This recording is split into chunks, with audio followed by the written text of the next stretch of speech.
aspect. I get the concept of being faithful. I'm not bashing anybody's faith because this is not a reason enough really just about faith itself. It's really about you as an individual and how you internalize the concept of God in your mind. So the way how you interpret that God in your mind, it defines what is good to you, what is bad to you, and the things that you do and the things that you don't. Well, let me hear you say mountain. Hey, what you saying? Lazy Naya. Serious thing in the studio here with Dougie Fresh here, right? Another episode, boy. Yes, sir. What are we reason about today? Today we're reason about the concept of like, are all religions technically polytheist religion?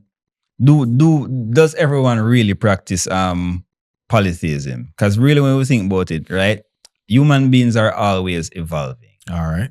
And the fact that human beings are always evolving, the concept of like just having that one God or that one governing force to your life, it seems like something that changes on daily situations, daily occurrence, daily reasoning.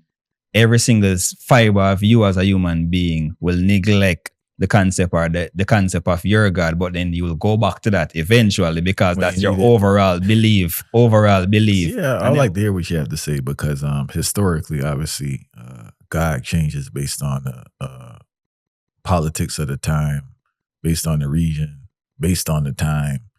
I do know that human beings, though, I've been working with this concept in my head in regards to you not knowing yourself and people not knowing you, especially if you're evolving, right? Yeah. So for instance, now, you know, as the childhood, like you have certain people and it's like, yeah, we grew up together, but you don't know me because I'm literally a different person. Mm-hmm. You get what I'm saying? Mm-hmm. I'm literally a different person. And that ties into what you said in regards to the deity that you serve or the deities, because when you grow, you get a deeper understanding or a different understanding, right? Mm-hmm. Or when you read the text. This is like my 5th time reading this book on Dr. Amos Wilson. And every time I read it, I get a deeper understanding. The same page that I read, I'm learning something different. This can be anyone that could attest your Bible, your Quran, or any other religious book. And to me, that seemed like, and again, I think probably the reason it even stem more than just being monotheistic or polytheistic is really about God in the concept of God in the mind, right? Yeah. So there's 2 levels, just like what I just said a while ago. One, there's that level of the person that you worship based on their characteristic. That's a different person. That's a different being. If we don't want to use the word person, I know a lot of people are very finicky about this topic. That being, ultimate supreme being that you worship, shows so much different characteristics, but based on our thought of evolution that we've seen as human being, that's a different person. Yeah. So is it that overall, if we're not dropping that concept of that concept of ever changing and ever evolving, then that's a different being every single day that you give praises unto based on the characteristics or the part of the story that you're looking at within that particular time and how it applied towards your life and your understanding within that settings. Listen to you talk, I could hear people watching it. They would basically say, and it's a reasoning. They would say that the God figure is absolute. And this goes back to what you're saying, because you said the God in your head, but the God you interpret or your experience has a multiplicity of characteristics. So I don't know if it's necessarily a characteristic or a God. But the absolute, the thing with that's what I'm saying, it's not realistic in certain aspect. I get the concept of being faithful. I'm not bashing anybody's faith because this is not a reason enough really just about faith itself. It's really about you as an individual and how you internalize the concept of God in your mind. So the way how you interpret that God in your mind, it defines what is good to you, what is bad to you, and the things that you do and the things that you don't. And that is where we are saying, no, we can't just put the concept and say, okay, there's that absolute, and okay, this is God. God is absolute. Then it becomes like a thing. It's just like a board. It take up a particular mass. It don't move. It don't eat. It don't talk. Is that the concept, same concept that we apply towards the way how we think about God? If we say it's God is just absolute, and we don't or look at and try to pinpoint these particular characteristics within God that we can apply to ourselves. And if we do apply each of these characteristics to God within ourselves, then that's an always changing God, and that's not the same God that you were worshiping yesterday and today. Yeah, and listen, I like this reason still because I like these type of esoteric reasons, right? So with the God vibe, right? I think that some people struggle that they themselves, because of their religious affiliations, haven't really experienced God yet. They kind of stuck on a theoretical and a philosophical, but not an experience. Because I know people don't want to hear this, but I really struggle with man's obsession with naming God. All right. Because I don't think, I don't know if it's an ego thing. I know people feel we need to characterize stuff and categorize stuff and name them to process stuff in our brains. But like any name God has based on your culture was given by a man. So one would argue, say, well, God told him, and say, yes, maybe that's true, maybe that's not. But what I understand historically, at some point, man, with the language that he had at that time and space culture, gave a name for God. But the thing is that I know we think we're like complexed in our thinking, but like man is still very young, and we could tell by our inability to create a sustainable society and work together.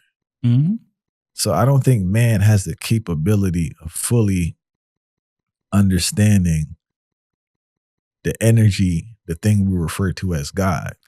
Now, when I say that, they're going to say, I want to hear about no energy. We're going to say Jesus. We're going to say Allah. We're going to say Buddha. And I hear you still, right? But when you understand the politics behind these things, Fire, and how these names traveled over time and how you ended up, utilizing these names, it's just like that we could use spirit, energy, anything we want to call it. It's so complex. Bro. And language is so limited. I don't think we can have a word to identify that thing.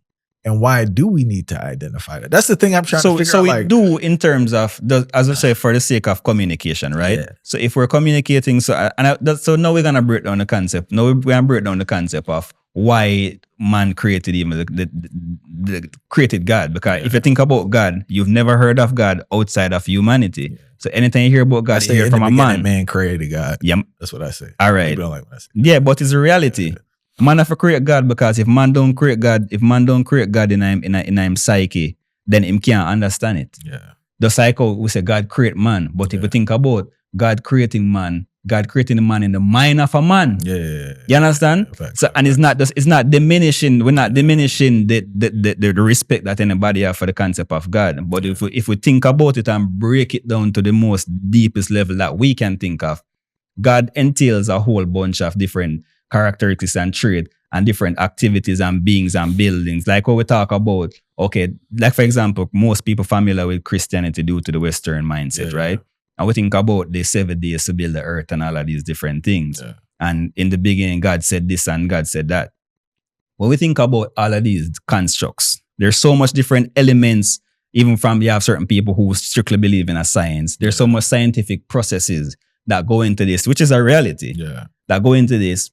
There's just one term for encapsulate certain things so we know what we're talking about. So man created God now in the concept for understand, for have a terminology for the things that he don't understand or that he's trying to understand. Yeah. And that is the reason why faith is faith is the ultimate of any religion. Yeah. Faith is the ultimate of any religion because man is trying to understand himself, trying to understand the inner beings of how he thinks and how others around him think.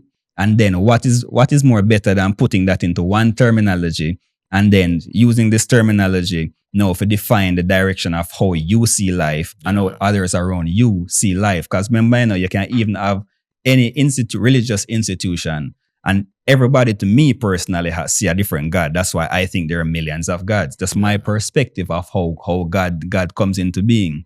Because when we think about God, there's going to be millions of God. There's no human being that can see the same point of view, no matter how we sit down and stand up beside each other. we can never see the same view, same exact view from the same exact angle. Think about it, the man them working a camera. But far right, you know, the joke is like when you look at I don't want to go deep in civilization, but just say indigenous people here to this land they call America, right? Mm-hmm. They had numerous guys. They didn't have one God for the thing. They had numerous guys that dealt with numerous things. Mm-hmm. I can speak about Egypt or Kemet. You want to say they had numerous guys. They didn't have one guy that dealt with everything. They had numerous guys for numerous different things. areas and compartments. Yeah, for your life. So that idea about the numerous guys. But I want to get back to naming God, right? Yeah. Why do you think man is so obsessed with naming God? Why can't it just be? Why can't we just have things that it's just a thing? We don't have a name for it. It's just an experience.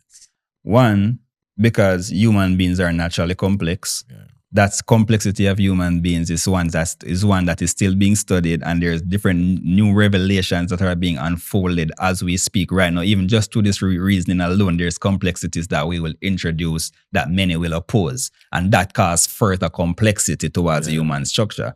Two is a concept of domination, because if I can be the person to name this, then maybe I can define what this person or this thing or this being does, and I can control the ultimate concept of what people think about the being itself. So it's a concept of domination and also a mixture of the complexity, and that's why man's so fascinated with the concept of naming, that you could tell a person who is a Christian that I went to church one time back in the day, and I said, and I asked a prominent Christian a question. If a man lives in India or anywhere in Asia and he does good every single day, he sees a person. Go ahead. He sees a person doing good 24/7. Has one of the best moral characteristics ever that you can think about, and such a good human being. And that person is a Buddhist, and that person don't believe or believe in Christ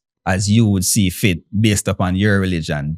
Is that person still going to hell based upon your construct? Straight to hellfire. And that person said that person is going straight to hell. Hellfire. So that tells me there go the domination part right there. The domination is the ultimate thing. I want my concept or my idea to be right. Yeah.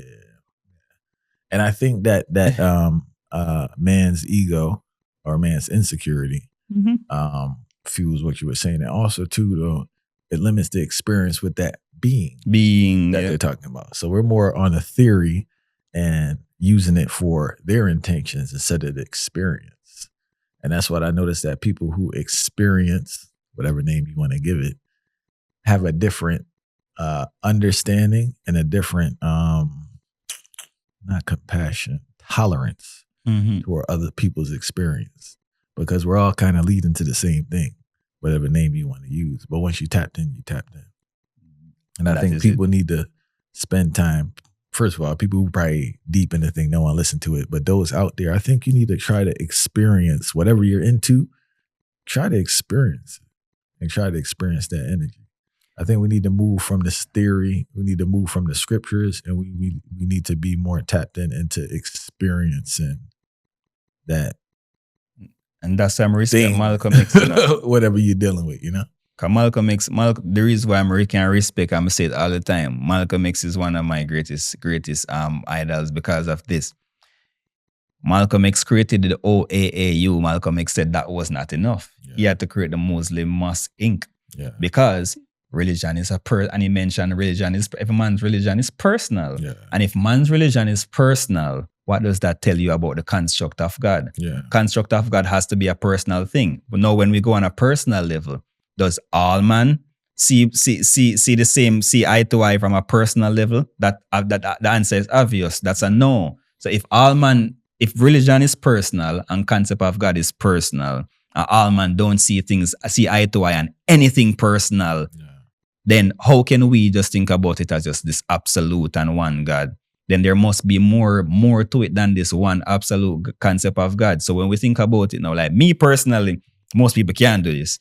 I can be in a room with a Muslim, a Christian, a Jew, and it's all five. All five. But a big part of that is security too. A big part of that is the knowledge and that security, where the insecurity creates a lot of chaos fighting. Yeah. That's where things get real defensive, because people get real. I know people say don't talk about pot fight. Don't talk about religion. People gonna get Yep. very aggressive, and This will be one of the most controversial podcasts. I can tell that already. And to get very aggressive, and I notice is that in my experience, and please correct me if I'm wrong in the chat. You see, when you're not really firm in a belief and you're on the fence, and someone says something that makes sense, that make that fence shaky. Shake. It disrupt your by default now, aggression comes out because you're already not firm in your faith. That's why that's an easy indicator. When I reason with a Christian brother, Muslim, whoever, and I have my ideas and they can articulate, we disagree still respectfully, right? But they can articulate and they can say, hey, what you're making sense, but this and that brother or sister is very firm in their belief. And I have the highest respect.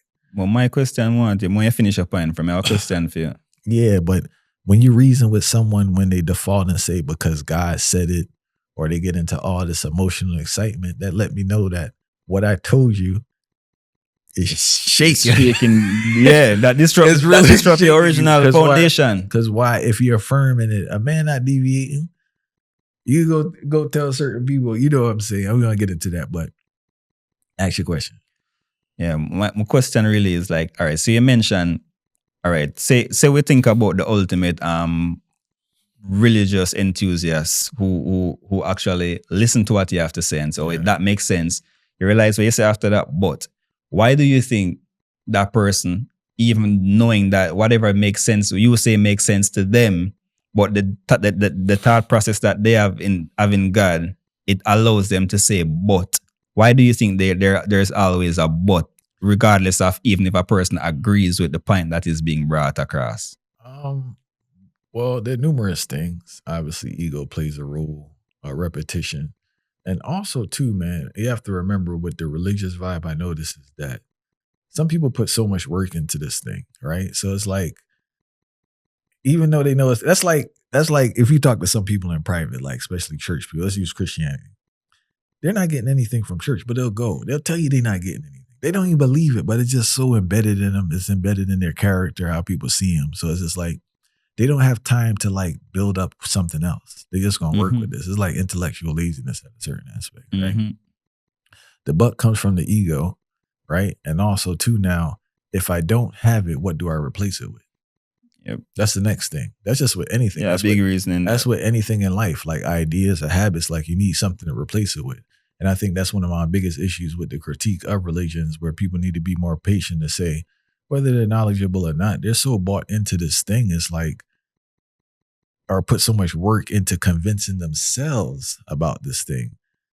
If they drop it, it's kind of like so traumatic to their being. So just let them be, fire. And if they find glory in it, and if they're living on the heights, what's the issue?